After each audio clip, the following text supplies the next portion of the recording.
les ai protégés longtemps en étant à domicile. Donc, tu vois, là, il y a un micro, il y a une petite enceinte. Un changement de comportement, un isolement déjà au niveau de mon entourage, une sensation de mal-être en fait, alors que moi je suis pleine de vie à la base, et en fait ça a été étouffé par le comportement de monsieur et par ses divers attitudes. Donc, et au fur et à mesure du temps où j'ai vécu avec monsieur, bah, je me suis éteinte. Du coup, j'étais plus moi-même. Bah, des dévalorisations, par exemple. Tu sais pas faire ça, tu sais pas faire ci, tu fais mal ça. Qu'est-ce que t'es comme ci, comme ça. Enfin, des jugements à tout va et très réguliers. Et des suppositions aussi, du style ah oui, je sais que t'as été avec tel collègue, je sais que ça, que si, que. Enfin, des choses qui étaient complètement incohérentes, hein, par jalousie et par volonté d'être la chose de monsieur, en fait, c'est ça.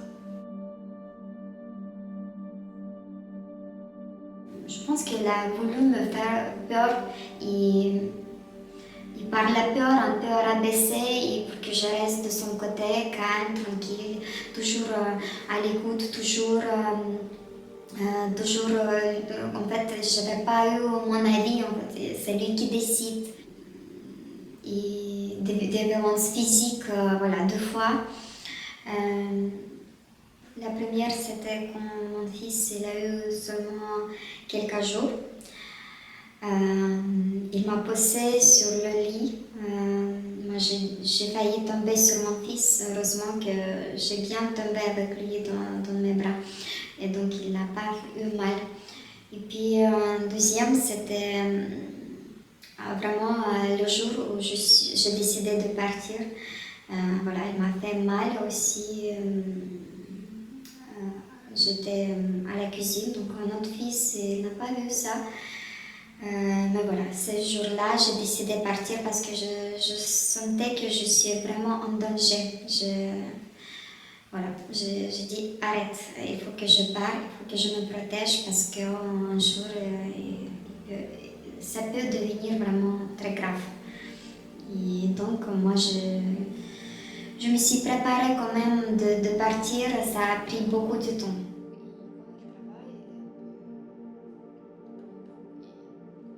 Il y a eu dans un premier temps, quand j'ai appelé le 115 en fait, pour dire que j'étais en danger hein, finalement, donc j'étais prise en charge. J'étais logée 15 jours dans un hôtel, jusqu'à ce que SOS Femmes d'une ville, je ne vais pas la nommer, mais m'a prise en charge, m'a logée pendant un mois dans un hôtel, et ensuite SOS Femmes Vendée a pris le relais. Et donc là j'étais accompagnée pendant 6 mois à peu près aussi. Euh, voilà, par cette structure. Le cercle des violences conjugales, hein, il existe vraiment, c'est-à-dire que on va effectuer une violence conjugale comme ça, on ne sait pourquoi, on ne sait comment. Donc il y a ce gros nuage noir là qui est là et une grosse crise de la personne qui va être violent. Et ensuite, il y a la phase de la lune de miel où là, on va réparer, soi-disant, en offrant des cadeaux, en disant oh, je m'excuse, pardon, vraiment. Donc là, nous, on se dit, nous les femmes, on se dit bah, ok, ouais, c'est vrai, voilà, on trouve des excuses, des raisons de pardonner. Ensuite, il y a une phase un peu plus cool où là, on sent que ça peut peut-être reprendre comme avant, en fait, être et puis de nouveau, on sent que les violences reprennent petit à petit, c'est insidieux, hein. Et paf, il y a le gros nuage qui reprend, et encore les violences conjugales, c'est un cercle vicieux. Et cette emprise, c'est comme quand on est dans une toile d'araignée, quoi. C'est très compliqué, on est englué dans la situation et c'est très compliqué d'en sortir. Et en fait, chaque fois que je voulais partir, ma situation n'était pas idéale. J'ai dit, je vais partir où avec mon enfant? Il faut trouver d'abord logement, même si je travaille. Et logement, c'est pas évident quand tu es en contrat CDD ou en mission d'intérim. Et je ne savais pas même que SOS Femmes, par exemple, cette association, il existe, il peut te loger, il peut te même demander RSA. Je ne le savais pas. Si je le savais bien, bah, je pense que je suis partie plus tôt. C'est vrai. Quand tu vis des choses graves, difficiles. J'ai découvert que j'étais toujours forte et je peux vraiment traverser différents obstacles, quoi que ce soit. En fait, même la vie avec lui, ça a renforcé mon caractère. Et maintenant, je suis une femme qui peut-être n'a pas peur de rien et qui se respecte, je pense que maintenant, je ne vais pas rencontrer quelqu'un, la même personne en fait, qui va me faire mal, qui va être violent avec moi. Maintenant, je sais qu'est-ce que je veux et qu'est-ce que je ne veux pas dans les relations. Moi, je me retrouve en fait une femme qui était avant, quand j'étais en Ukraine, quand j'ai fini les études et j'étais prête à venir en France. Une femme souriante, positive, tranquille, calme. Et je me suis mis comme objectif qu'un jour je pourrais redécouvrir la joie de partager des moments ensemble, tout simplement. D'avoir de l'humour, parce que j'ai beaucoup d'humour, alors peut-être je ne le montre pas, mais beaucoup, je fais rire, alors j'aime bien ça, je ne pouvais pas, j'avais plus le droit, hein, à un moment, c'était trop. Donc j'ai repris ça à fond. Je rechante aussi, j'aime beaucoup chanter, donc ça aussi c'était pas. Voilà. Je reprends goût à la vie, tout simplement, à des choses simples et communes pour tout à chacun, mais que je reprends. Voilà. Même le fait d'être avec mes enfants, de sortir et puis de faire une balade, tout simplement.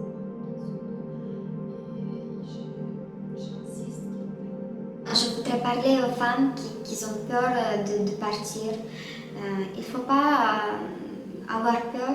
Je trouve que c'est bien quand même se préparer pour, comme ça, en cachette, évidemment pas dire à votre conjoint, mais aller voir par exemple à l'assistance sociale de SOS, demander qu'il existe les aides, parler avec eux, expliquer la situation par exemple. Et comme ça va vous ouvrir les yeux qu'il existe beaucoup des aides et que vous n'êtes pas seul et il y a vraiment un grand organisme avec vous qui va vous accompagner jusqu'à que vous êtes prête à vivre votre vie, avoir le travail, le logement, etc. Il y a des psychologues aussi là-bas qui peuvent vous aider, orienter vraiment, parce que c'est pas facile comme la situation.